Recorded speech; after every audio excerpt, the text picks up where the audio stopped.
All right, looks like it's just after 3:30 and the rate of people has slowed that are streaming in. So welcome everybody. This is the last department seminar for soil, water, and climate for this semester. And I have the pleasure of introducing Melvin Giles and Nic Jelinski, who are going to be talking about developing sustainable community university partnerships. And as most of you probably know, Nic is an assistant professor right here in our department, and Melvin is the coordinator of the St. Paul-based Urban Farm and Garden Alliance and the director of the Storymobile project. And I think Nic is going to share some more introductory information. So again, thank you both for being here, and I'll turn it over to you. Great. Thank you so much, Kelly. And also a big thanks to Kelly and Vasu, who have been putting together the fall and spring seminar series and have been open to some alternative talks. And so I'm actually really excited and actually honored to be sharing the stage with Melvin. I consider Melvin my colleague and friend. The things that we're going to be talking about are the result of years of work together and many conversations, quite a few long conversations that we've shared since really the beginning of this year. And Melvin, I would just say at the outset, I really appreciate all the time that we've spent talking and I've spent learning from our conversations. I also want to mention that what we're going to be talking about is not a final solution. We're not implying somehow that we've got it all figured out. If you notice, the subtitle of this talk is a living, thriving, and growing set of principles and values for researchers. Of course, there's a lot of other people that have published about developing community university partnerships. There's a lot of other work out there. We're not pretending like this is the only answer. I'll talk about that a little bit more, but this is just our experience that we've kind of co-developed and would like to share. I'll also mention one other thing, which is that Melvin and I spent quite a bit of time trying to figure out how exactly to go about co-presenting. We figured out something that was amenable to both of us. What it means is I'll probably be doing more of the lead-in at the beginning, and as we transition to more of the content, Melvin will be taking the lead. And I think we would like to run this in a way where we have a bit of discussion. So I'll talk about that in a second. But first, I'd like Melvin, if you could, please introduce yourself and who you are and what you do. Hello, everyone. Thanks for joining us today. It's a pleasure for me to co-facilitate, present with Nic. We have done this before, and it's a pleasure for me to keep learning from Nic. He talks about soil and dirt, but he does it in a fun, enchanting manner. My name is Melvin. I'm a peacemaker. I like to blow peace bubbles. I like bubbles instead of bullets, and I like putting my hand in the soil, and I really like being able to have the opportunity to just talk about partnership, particularly between campus and community. And looking forward to a great conversation, and want to thank all the community people. There's a few community folks on the line with us, and also the PBA team. It's the extension place-based approach team. Thanks for being with us. Thank you. Thanks, Melvin. And I also want to highlight this quote. So I think it was the first time Melvin and I met and had a conversation. We were actually talking about ways to potentially work together. And this quote is from Melvin. So he said, "Soil and land health is community health." And immediately I knew that we'd be able to work together because you know, the spiritual connections between each other and soils are real, and that's what helps, I think, guide our relationship and our work. So very briefly, I know most people on the line, most of you I know, but as Kelly said, I am an assistant professor here in the Department of Soil, Water, and Climate at the University of Minnesota. I'm a soil scientist. I am a pedologist specifically, which means that I study how soils vary, how they form, why they look the way they do, soil diversity, which you can see here in all these soils from around the country, how we use that information to make better soil maps, how we make soil information useful to people, and understanding how humans are connected to and manage land. So we're both coming at this from very different lived experiences, but I think a shared vision and goal for what the underlying drivers is for the work that we do together. So I also want to take a little bit of time to acknowledge what this talk is not and what it is. So Melvin and I both want to acknowledge our own agendas and our limitations. So I'm going to start with what this talk is definitely not. It is not a definitive guide to community university partnerships. It's not the only way to do things. And it doesn't mean that we have it all figured out, nor that we don't have any other work to do. It's also not a replacement for the huge body of scholarship and experience that many others have documented and shared in the literature. So there's a huge body of scholarship on this. As I said, it's not the only way to do things. These are just principles that Melvin and I co-developed from our own experiences. And certainly, as Melvin just mentioned, we know that there are community folks on the line and people from Extension who day in and day out are working very hard to forge these connections and partnerships. This is not meant to discount all of those very rich experiences that we know are out there in attendance. Melvin, do you have anything to add to the is nots? Okay. What this talk is.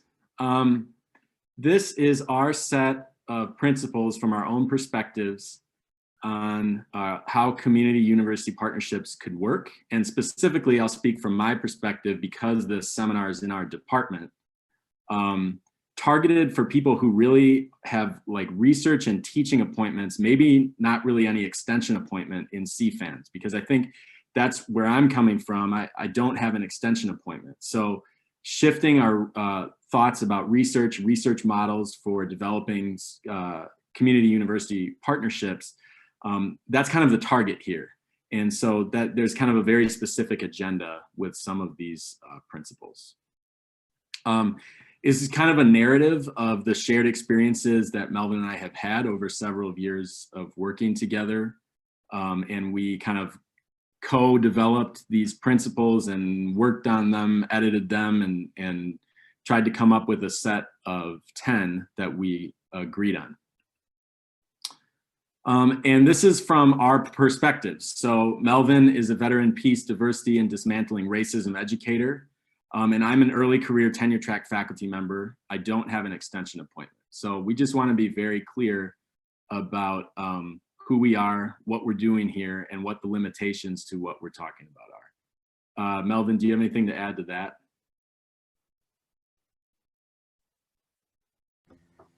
As Nic was saying, for us, we really just want to share some information. And it's kind of like putting on a hat. We just want you to try it, see how it sounds, how it feels. Hopefully you will walk away and continue the conversation within your department or with your teams in the community. And but we definitely, this is the lessons we have learned, not just between the two of us, for Nic working with his department, for myself working with the PBA team, working with Urban Farm and Garden Alliance, and working with other folks in the community. So we just want you to take some good deep breaths. Hopefully you're going to hear something new, but hopefully you're going to be hearing things that's really not new, but just trying to, how can you take it in?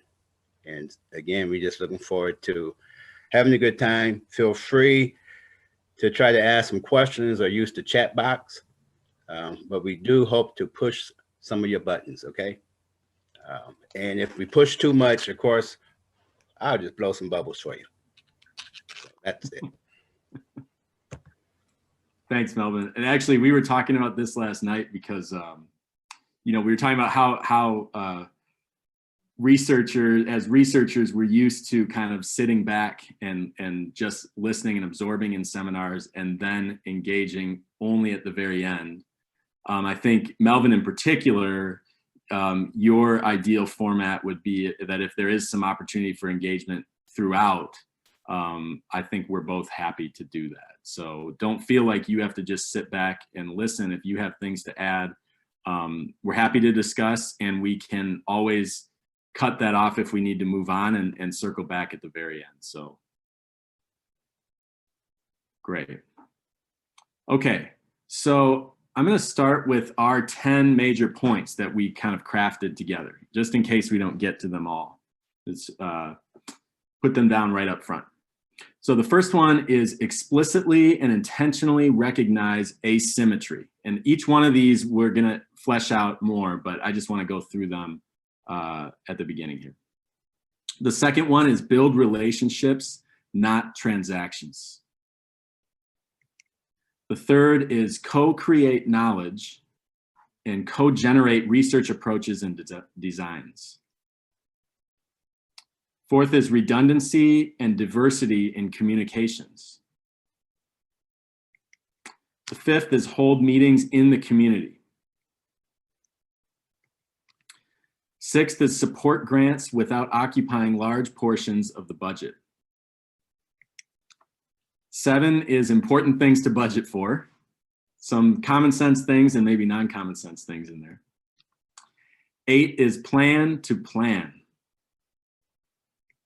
9 is the million-dollar question, is this supportive or extractive work?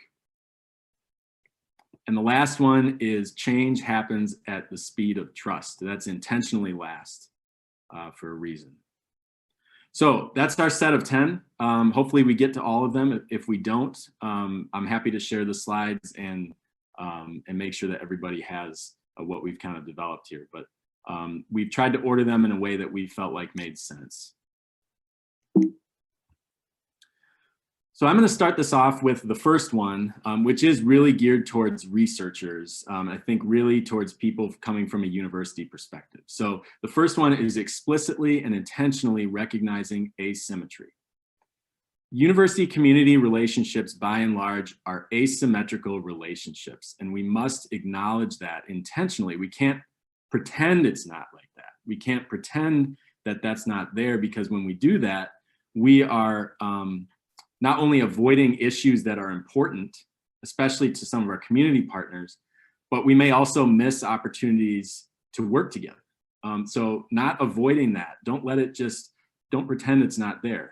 In particular, I would say that as a faculty member, staff, or student coming from the university, we all need to recognize, regardless of our backgrounds, if we're coming from the university, we are entering community spaces with considerable privilege and financial and personnel resources. It's important to acknowledge and internalize that. I think especially as a faculty member, a lot of times we view ourselves as these independent entities, right? Because to build your lab and keep the lights on and keep doing research, you're kind of operating like a small business. You got to get money in from grants to pay people.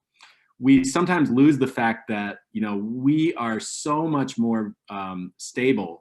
Even if you feel like, oh, I don't have money to pay this student, or I'm missing this part of, technician salary, still we have more stability and more compensated personnel time than most of the community partners that we work with. And the way that could come into play is if, for example, you're at a community meeting and you mention something about not having enough funding. Well, that's just insensitive. You're not recognizing this asymmetrical relationship here, and recognize that you have much more than a lot of times what we believe that we have, and much more to offer in terms of resources. Also recognizing that university personnel, we're lacking what the community has, which is local expertise, contextual knowledge, narrative, and really importantly, history. And so just like any relationship that is between a large organization, particularly a government organization, state government in this case, and a smaller group or community group, don't make a promise you can't deliver If you're going to make a promise, you're making a promise as a representative of the university, and it's important to deliver on that. And I would offer too that sometimes it may be challenging to find solutions if some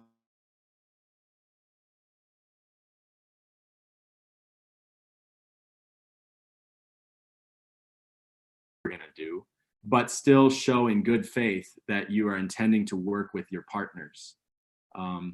And then Melvin, I'll let you talk about this last part here about stretching a comfort zone. If I can do that real quickly, we just want to invite researchers, academics, just to be yourself. I know Diane Dodge is on the line. There's some other folks. They would tell you that we don't get, community doesn't have time to carry anybody's guilt or shame or blame. We don't play that game. We all have learned from the same universities. We all think the same way. So we got these dysfunctional thoughts in our heads, in our files, that we just have to try to relearn to delete some of them. So for us, we just want people to stretch their comfort zone. We don't need to stretch it too far. Don't go to anxiety, but just stretch a little bit to move into a learning zone. I know Mary Rogers, she does that very well. I talk to some of her students often. So your department, Nick, you have some wonderful professors and people who know most of this stuff. So what we are really sharing with you today is really to share with your colleagues, but guilt and blame and shame is something that humans, we take on naturally. And we have to start just letting that go. And one of the best ways to do it is put your hands in the soil, okay? Just give it to the soil. That's it, Nick. Thanks, Melvin. I appreciate that. Great. Does anybody have perspective or discussion on this before we move on? I believe Vasu is also monitoring the chat box, so there's opportunities to engage there as well. Okay.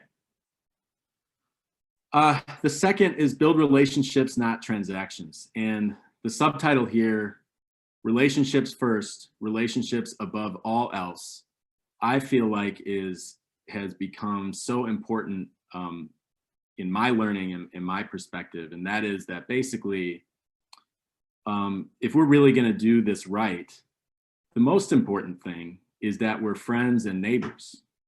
That's the most, everything else is gonna flow from that. It's actually very simple. And so, you know, placing that in the center and saying, what are my relationships to these people that I'm working with? And am I growing my relationships with them as friends and neighbors?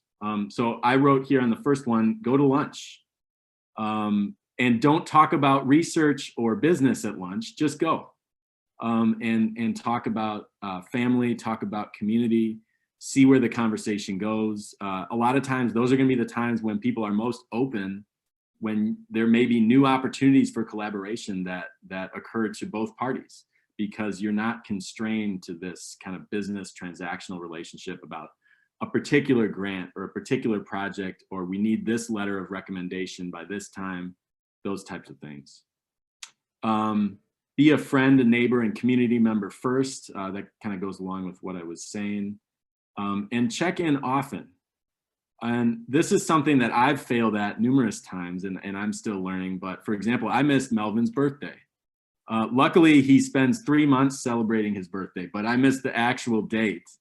And we had talked a day or two after that. But that's a good example, right? Like, that was my bad for missing out, reaching out to him at that time. So anyway, those types of perspectives, I think, are important. And I would just want to highlight really quickly before I turn it over to Melvin that the image here on the lower right is a group of researchers and community partners that have been working together on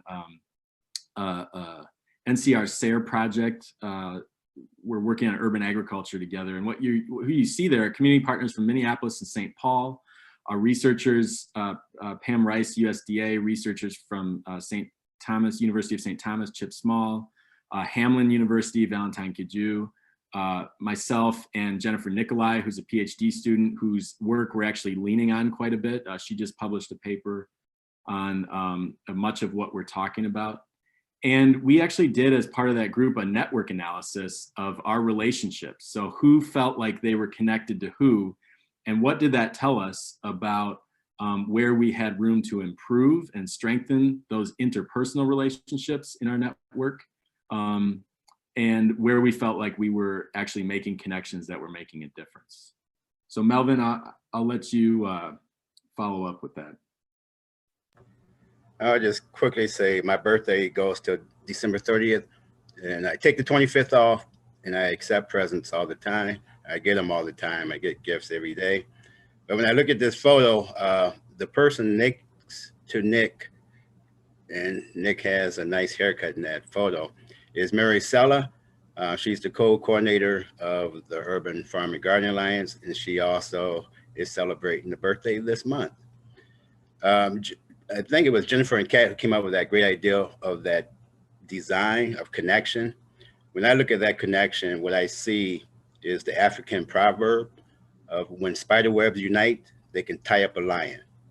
And when the community and campus can work together, you know, we can do almost anything. We have a community person on the line right now who works for the Humane Society. When people in the community has a problem, they get in contact with her, or they contact Megan or myself, and we call her actually Special Agent Who. But all that goes to building a relationship. You know, if we take care of the relationship, everything else will get done. So we really just want to encourage that relationship piece. You know, that weaves through everything that we do. So thank you. Other opportunities for discussion from folks in the audience, if you have any, or Vasu, if you see any in the chat. Yeah, Nic, there are a couple of comments in the chat from Jackie Thomas. She says, even if you don't put, it's from the last slide that you presented, even if you don't put those guilt aside, I would say, know that this is the space to at least set them aside. Excellent. And then there is one from Valentine. Yes, also seriously, doing the hard work of nourishing is so much more sustaining when you love, or at least are a valued neighbor with the people you work with. Awesome. Thank you, Jackie and Valentine, for sharing those. That's fantastic. And then there are some happy birthday month wishes for Melvin in the chat. Great. Okay. Moving on. So this is one, of course, that there's a whole body of work. Many people who spent their entire careers, in fact, figuring out how to do co-creation, co-generation. And so our intent here is not to cover all of that. This is just one of our points. So just thinking about that, there's a lot to lean on out there. There's a lot of experience. There's a lot of scholarship out there for how to go about co-creation and co-generation, creating and designing together, and from the very first steps to the very last. And so I'll start this off just with a quote. This actually came out of an interview that Jennifer Nicolai, who's a PhD student in our department working with us on this project, she went out and did interviews with the academic and community partners in her project. And this quote is actually from one of our community partners, who said, "I don't like this part, that it's going to take research to validate good stuff. I'd rather for validation come from an elder or from somebody who does it already." That's a great example of a community perspective on co-creation. So, you know, our experience in the partnerships that we've had, particularly in the context of research, is not that community knowledge or research knowledge is any better or worse. It's how do you bring them both together and then harness the power that having both of those perspectives gives you. And I think that is really the kernel of this. And just as a case study, I want to mention on one of the projects that we've been working on for the last 3 years, this NCR SARE funded project. We actually put together plots on partner sites. And we didn't have enough space to choose multiple crops. So we had to choose one crop, and we were looking at soil health metrics and other things with different amendments. And so we had to choose one crop. The way that we actually chose that crop was before the project started, we actually had a meeting with all of our partners and researcher collaborators. And we said, okay, we have to figure out which one crop we're gonna use. And it actually took not only the meeting, it took a little bit of time after the meeting, but we ended up choosing collard greens. And you know, I would say that our community partners were really the driver for selecting collard greens as the crop, because it would hold value to their activities, and it would hold value to their stakeholders, and work in with their ongoing projects. And so a great example of that is we're conducting this research using collard greens as a model crop. Those same collard greens, which on the bottom right, you can see Kat and Tanner there, they were harvesting some and weighing them. Those same collard greens actually went to some folks that were participating in the Urban Farm and Garden Alliance annual greens cook-off. And so there's a lot of opportunities when you think about co-design to actually come up with things that benefit all parties and are kind of synergistic. So Melvin, I'll turn it over to you again for your perspective. I would just say the quote, community member, gardening leader at probably our biggest community garden site, but also an academic. And so it's really nice to hear this educator have that quote. And then with the brochure or flyer, it's kind of hard to see everything, but for sure our greens cook-off is on that. But at the last piece is called the Reconciliation Lunch Group, something we do every second Thursday of the month. Now we are doing it on Zoom, and just want to invite everyone to check into it. Nick can let you know, he can send you a link, but it's an opportunity to talk about things you don't normally talk about, opportunity to listen to things, and get another time to start stretching your comfort zone. We all have to start stretching our comfort zones, regardless of our gender, regardless of our race. We are living in a fantastic time right now, regardless of how things look. We have to start, when we work together, things make a difference, and time is running. So let's keep going. Thank you, Melvin. Vasu, I'll let you keep monitoring the chat. So if there's anything that you want to jump in with, feel free. Yeah, if you can put the link in the chat, but I think Jennifer got this. Excellent. Thank you, Jennifer. Okay. The next one is redundancy and diversity in communications. And the subtitle I put here is multiple modes, multiple times, multiple perspectives. So again, I'm speaking just from the perspective of somebody who's thinking about research. Typically, you know, email, business type emails, very direct emails, that's our preferred mode of communication in research. Sometimes we'll do calls, maybe texts, very rarely anymore hard copy materials. If you're a researcher coming at it from that perspective and you want to get really connected, I think we got to flip that whole model.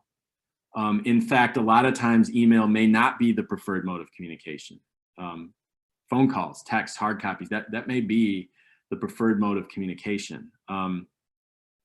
Communicating in circles, and Melvin and I were talking about a bit when we were designing this, both physical circles, as you see here, and Melvin in a second will probably describe a little bit more of who these people are and what they're doing, but physical circles are important for facilitating communication, but also metaphorical circles. So communicating linearly and assuming that everybody's building off of exactly what happened before is not necessarily the best way to go about this. Circling around to the same concepts, same ideas, same discussions, you're going to find new things emerging.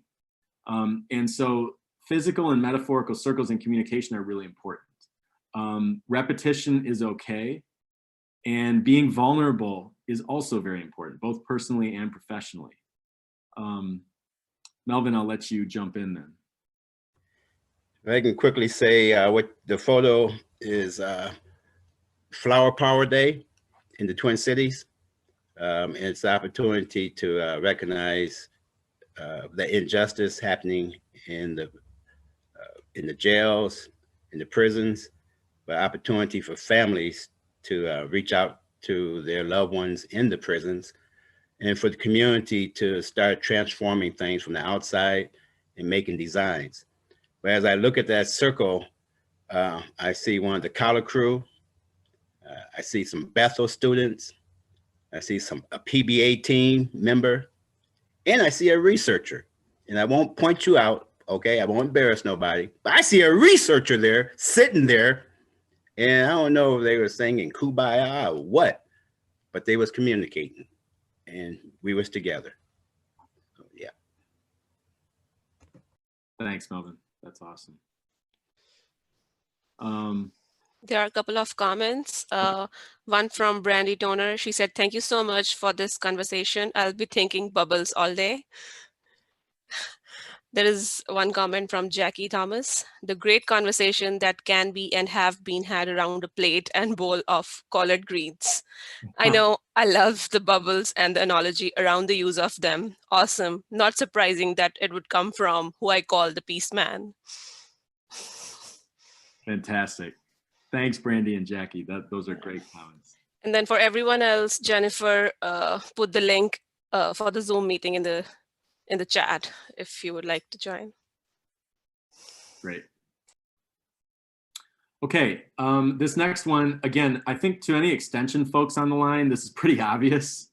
But I would say for researchers, this is much more of a challenge. And I should clarify, folks who do not have extension appointments. So for me, I have a research and teaching appointment, no extension appointment. Of course, there are people that have research and extension appointments. You may be much more comfortable doing this. I think for those of us who don't have extension appointments, holding meetings in the community is a little bit more of a stretch. But I would just say here that, as much as you can, go to your partners. Don't make them come to you and assume that the university is the center of gravity. And so holding meetings in locations that are comfortable and convenient. This next one I'll let Melvin speak on a little bit, but just being aware of time, and that budgeting time at the end of a meeting with your community partners to allow additional conversation and not really disrespect anybody if you have to just buzz out of there. And then food, and Jackie just mentioned, of course, food is so important for facilitating conversations and partnerships. And so budgeting for that, providing it, and making sure that if you do that, use local options. So, this particular meeting that you see here was a meeting of some of our partners that we held in North Market, that's in North Minneapolis. And we did provide food, and the food actually came from Breaking Bread, which is a local community supported restaurant that's right in the area there. So thinking along those lines, again, it seems so obvious, but it's not obvious, I think, when you're coming from a different world where you're not used to doing these things. Melvin, do you have other items to add? I would just say the food was good. Okay, it was delicious. Really appreciate it. But as far as that whole scheduling, again, the things we are stretching our comfort zones is our culture. And European culture, they just love that monochronic world. 1 to 2 o'clock, in those boxes. At 2 o'clock, if the meeting's over, you leave. Man, if you come into my community, Toronto, Frogtown, it may end at 2 o'clock, but man, that's when the good stuff start going. And if there's some food there too, the lessons, the relationship stuff may happen after the meeting. And so don't schedule yourself. That's a lesson at Bethel University. A professor had to go back, and it took her 2 years to convince other Bethel staff and professors to say, if you're going to go to Frogtown, Orlando, go and be present. And so save yourself some stress to having to look at your watch all the time. Just be present. And yeah, I'm being present with the time right now, so let's keep on going. Okay. Okay, so this one is really geared towards researchers, supporting grants without occupying a large portion of the budget. Now, my acknowledgement here is, yes, this is difficult. This is very difficult, and it's the opposite of what we're trained to do, right? So we're incentivized. Our metrics involve how many grant dollars we're bringing in. So actively cutting back a portion of the budget where you're putting a lot of work into a grant is the opposite of what we're trained to do. But I would argue that there's a lot of benefits to doing that, because all of a sudden there's a whole world of opportunities of other grants maybe that would not have been eligible for had you not been working with a community partner. So even though it calls for a shift in thinking, it actually can open up more opportunities and lead to deeper learning and research.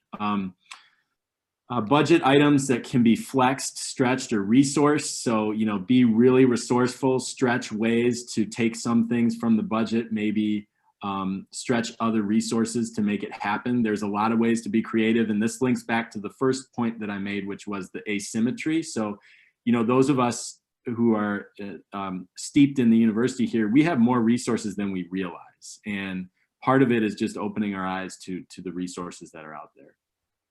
And then this final one, I know this was one that Melvin really wanted to put on here, but that's just being really aware that reimbursement style grants might be extremely difficult or actually impossible for many of your community partners. So figuring, if you are doing that, figure out a way where the money can be upfront and not reimbursement, because that may be the sole barrier to working together. And I definitely want to stress that. I can see Nora shaking her head like, yeah, man, yeah, man. And, and this is not just about the university. This is about other foundations. I think we got a Target executive possibly on the line right now, checking this out, and I'm so happy, that this particular person, she understands this concept.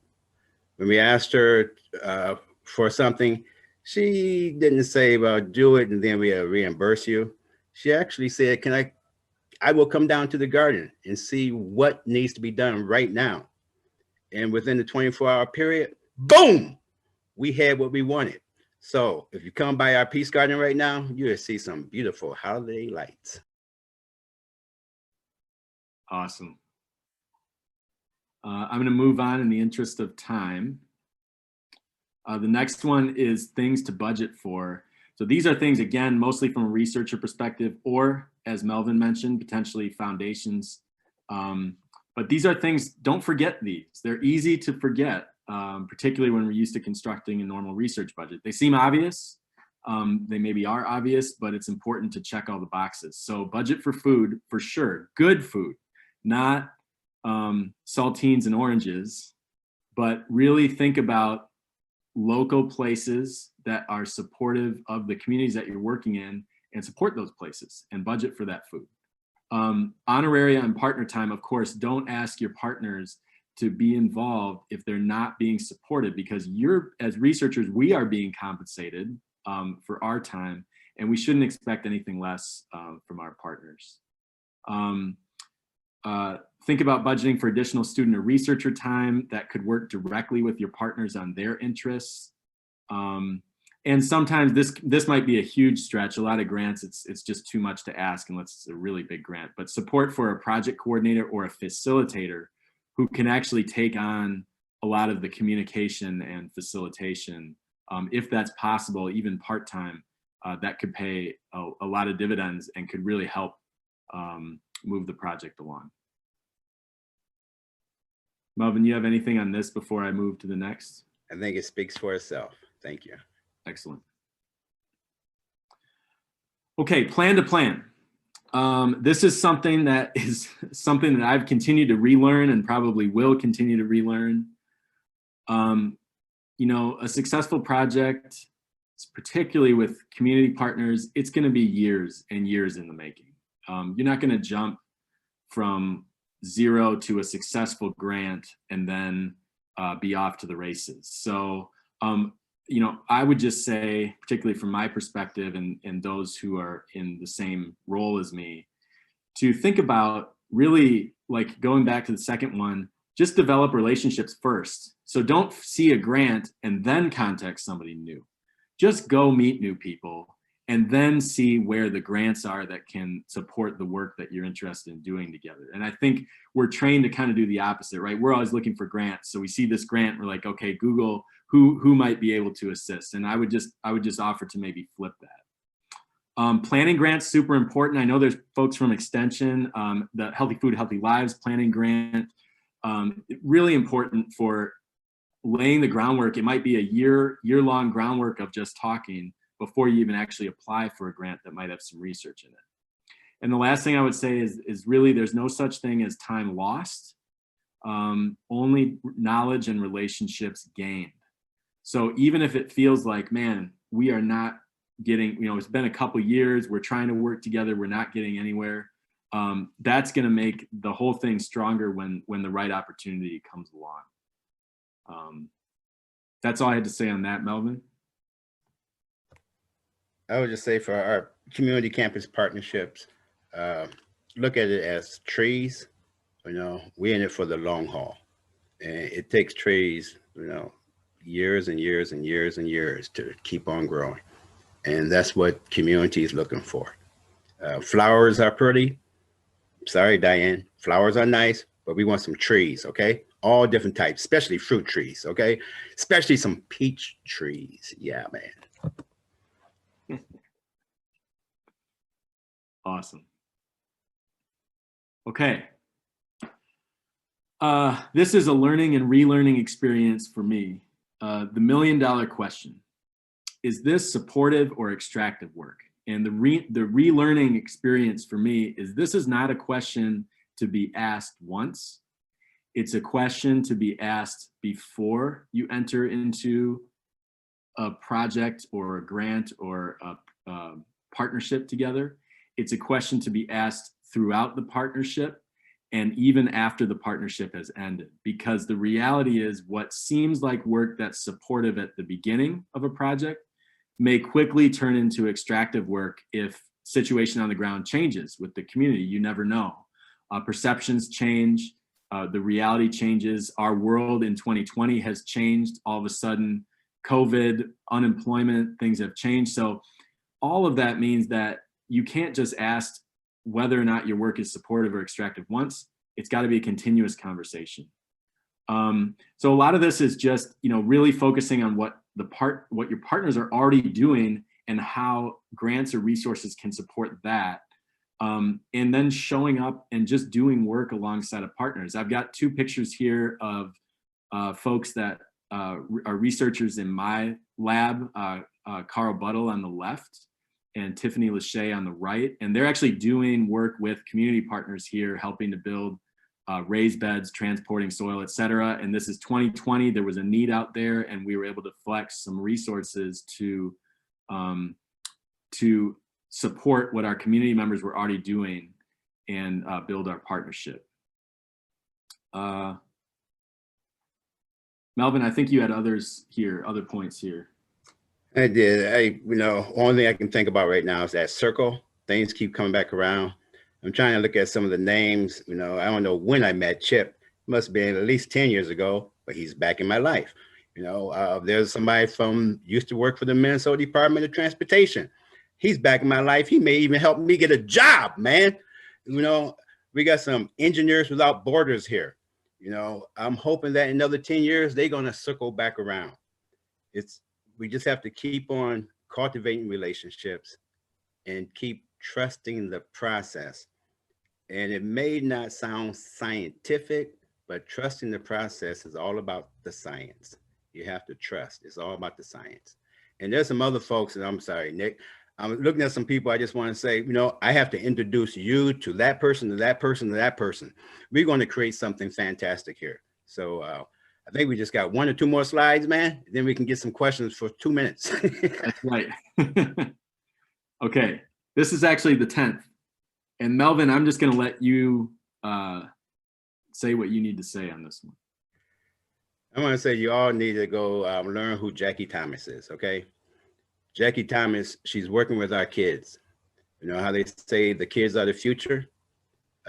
It's true. But I want to say all of us on this line are kids, and we all are the future. But it's so true that change does shift, change does happen at the speed of trust. I mentioned earlier about if we concentrate on the relationship, the task will get done. When we just do the task, it may get done, but it's not going to last. And I'm looking at this clock, and right now in my heart, about an hour ago, my angels told me if there's one message I needed to share, particularly to researchers, particularly to the University of Minnesota, it's about the pipeline. It's about Standing Rock. The University of Minnesota has so much influence in this state that we cannot keep doing stuff we did when the Mayflower came over, when Lewis and Clark went to the Standing Rock. We have to do something right now. I'm one of those who believe, if they want to, where that pipeline is going, they should be putting some solar gardens there. Let the pipeline go through Bismarck. Let the pipeline go through Minneapolis. For more than 300-400 years, First Nation people have been saying, hey, we just want to honor the land and we want to honor it with you. Listen to community. The community is saying things. I think our governor is doing a fantastic job as far as COVID. And I was so disappointed right now that the yada, yada, yada. I want to challenge, Nic, your department. I want to challenge your school to make a difference. We all can make a difference. COVID is about, I cannot breathe. COVID is about killing us. And it's the same thing with the pipeline. If we continue to do that pipeline, if y'all know what happened in West Virginia yesterday, boom, explosion. Explosion from a group of companies saying it will never happen. We know it will happen. University of Minnesota, you have responsibility, okay? And change can happen if we work together, if we start trusting. And as that bottom thing, deliver on promises. I think promises are like treaties. Our country has not yet lived to one treaty. And I'm blowing bubbles, okay, Jackie? So Nic, you close us out. And again, thank you. And I hope I have an opportunity to meet some of you sometime. But I definitely want to say right now is our time to make a difference. If we let what happened in Standing Rock right now, it's not good. It's not good. Have a great evening. Thank you, Melvin, for that powerful message to close us out and for putting everything that we've been talking about in context of, again, realizing what we can do, particularly as university researchers and in partnership with communities, and how much more there is to do together. I want to acknowledge a lot of people that we've worked with on a number of projects. Too many to list. Melvin and I went through last night trying to come up with all the names, and I'm sure we still missed some, and I apologize if you're not on. They're not really in any order, but just so many people from different places and backgrounds that have assisted in the work that we've done together, and really appreciated. And I think, I don't know, Vasu or Kelly can tell us if we may be up on time, but Melvin, could you describe, would you be willing to describe just a little bit about what this photo is? I know you have to go pretty soon here. Yeah, we do have time. Okay. It's purple. Purple is my favorite color. This here is the back of the Peace Garden, Peace Sanctuary Garden. And the artist was a local Hmong neighbor who did this as an engagement activity about 3 years ago for National Afternoon Out, not nighttime. We do stuff in the light, National Afternoon. And he engaged the community, and at the time, wasn't too sure about it, but looking at it from a distance, it looks really good. And there was a lot of folks who was even on this call right now who help to participate.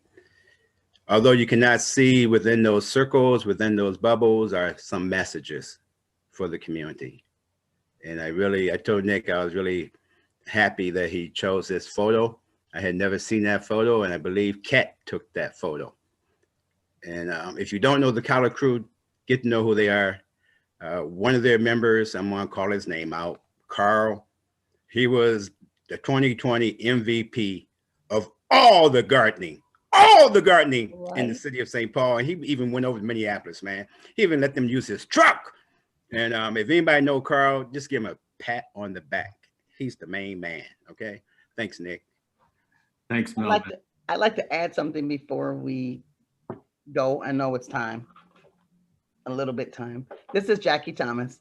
I had typed something in the chat. I would like to read that and then add something to that.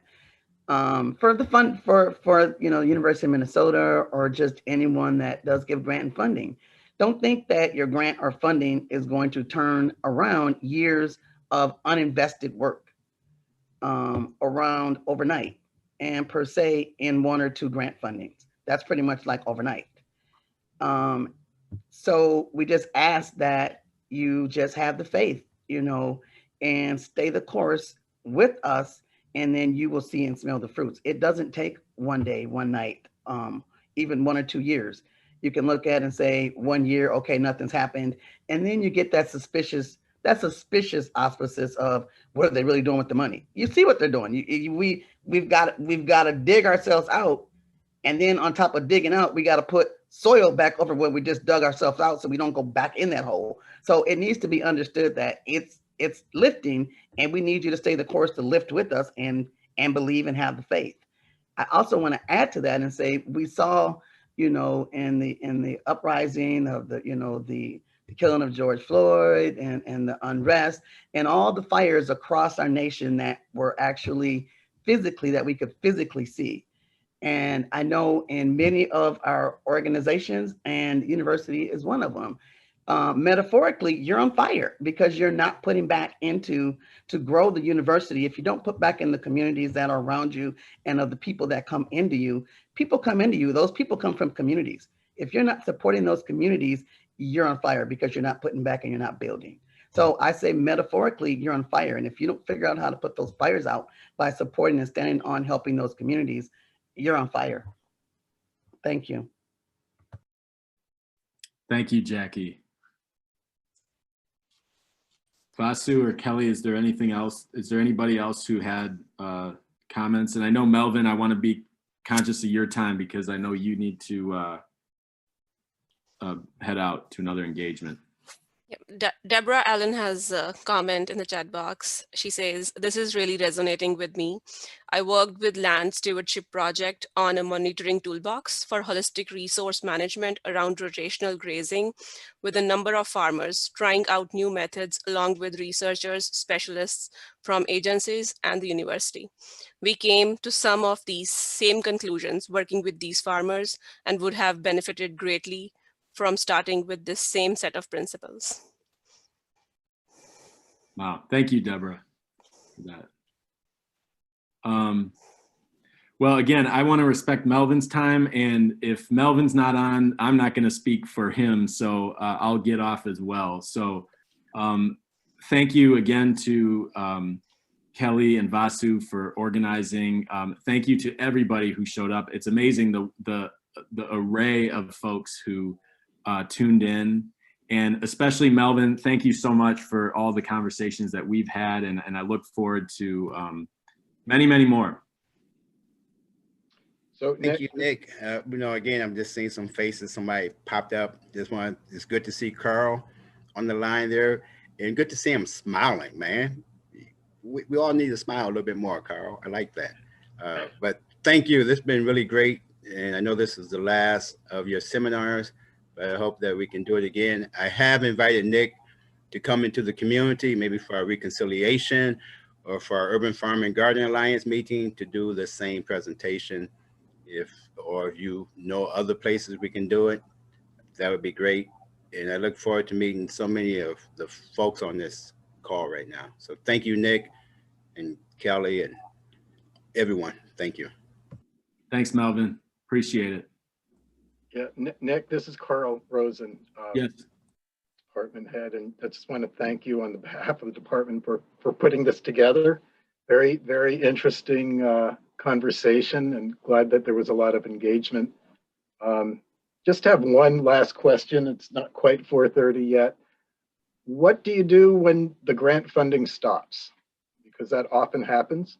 How do you keep the momentum going? What are your next steps, for example, in your SARE? I have a very short answer to that, and that is very simply continue to be friends and neighbors and wait for the next opportunity. So for example, I mean, we do have some follow-on grants that we're applying for to continue to work together in the projects that we're working on with Melvin and UFGA. But even if those completely dry up, I'm not going to stop calling Melvin. I'm not going to stop learning from him, and I'm not going to stop continuing to deepen those relationships. So that's my short answer. I think I have some other ideas as well, but in the interest of time, that would be the most concise way to say it. Great. Yeah, that sounds great. It's almost. We're making the road by walking, you know? Yeah, that's and it's we went for years and years and years in the Peace Garden, which is kind of the seed for the Urban Fund Garden Lines. Nobody got paid. We just did it because it was a good thing to do, and we were building that trust that we talk about, and using whatever resources we had to build the trust, build the relationships, and keep walking. Thanks, Diane. I'm trying to be good to Melvin here because I know he's got to go. Don't be good to him. Don't be good to Melvin. That's not the way to do it. Melvin and I don't do that. No. Well, to honor that timepiece, as far as don't schedule something, I had told Nick yesterday that I kind of broke the rule because I did schedule something. However, I do want to just put out, we do have, I guess, to 4:30, like 90 seconds. If anyone else would like just to share a word or two, to please do that. I will stay right here, Nick. Thanks, Melvin.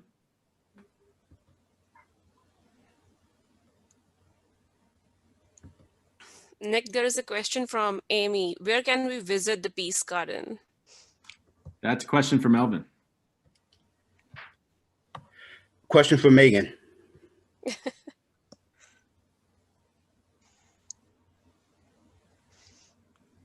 I guess you can visit it anytime.